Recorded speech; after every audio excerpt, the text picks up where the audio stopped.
Downtown Prepper here, and today I'll be doing a review on the Cold Steel Kukri.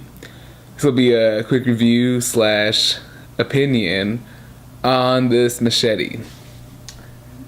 I picked this up at Cabela's, having received a Cabela's gift card for Christmas.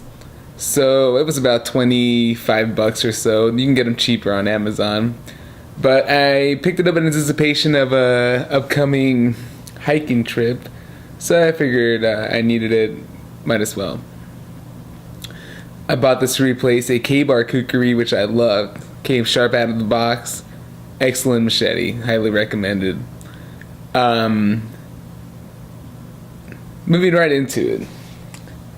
This has what is called a Core X sheath. It's basically a nylon. Feels sturdy, a little thin.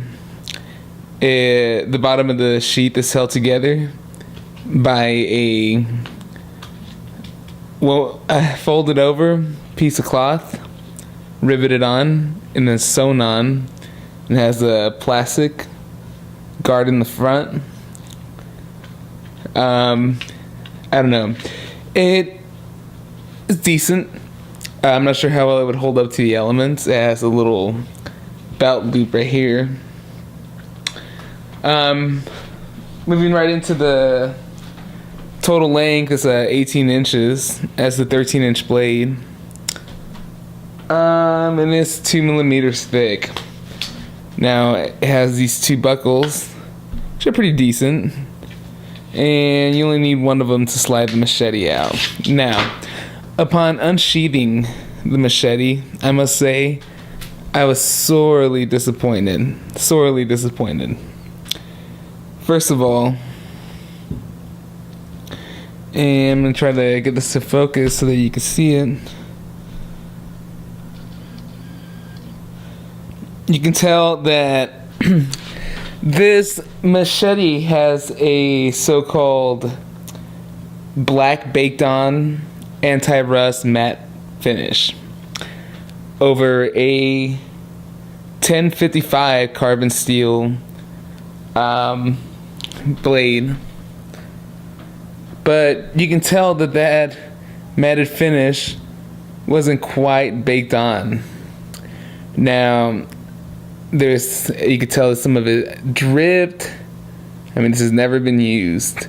And the most concerning part is that there is pitting in this part of the blade. Now I'm going to try to get it to focus. It's going to be a little hard. There you go.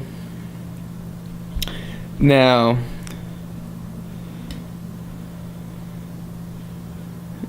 and you can almost tell, it's kind of hard to tell, but there's lines going across. But if you move in really close, which I'm not sure I'm going to be able to do with this camera, but if you pause and move in close, you can tell that it's just, I mean, again, the most concerning part about that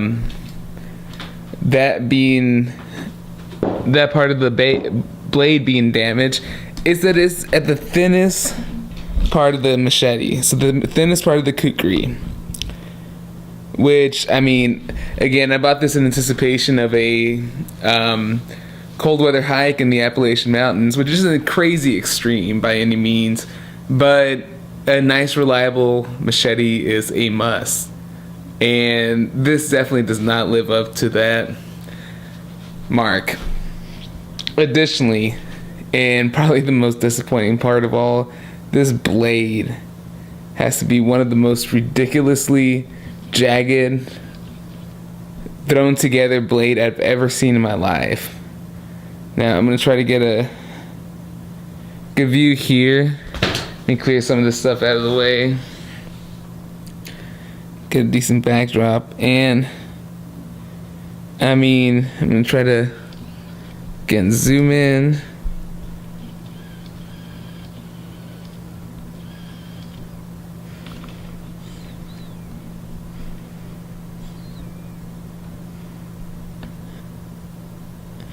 And I know it's going to be hard to tell, but basically, I'm going to put it down on the table.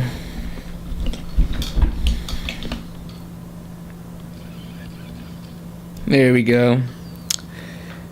You can tell there's just chips almost taken out of it.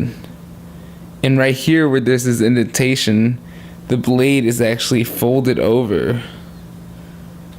And it's going to be very hard to tell, but right here, you can actually feel the blade folds over from the bottom, and it's actually sharper on the side than it is on the bottom. It's completely dull. It's jagged, completely jagged, and it looks like the front of the machete was broken off. Now, I'm gonna be honest, I was really pulling for this machete to be a good one. I was really pulling for it.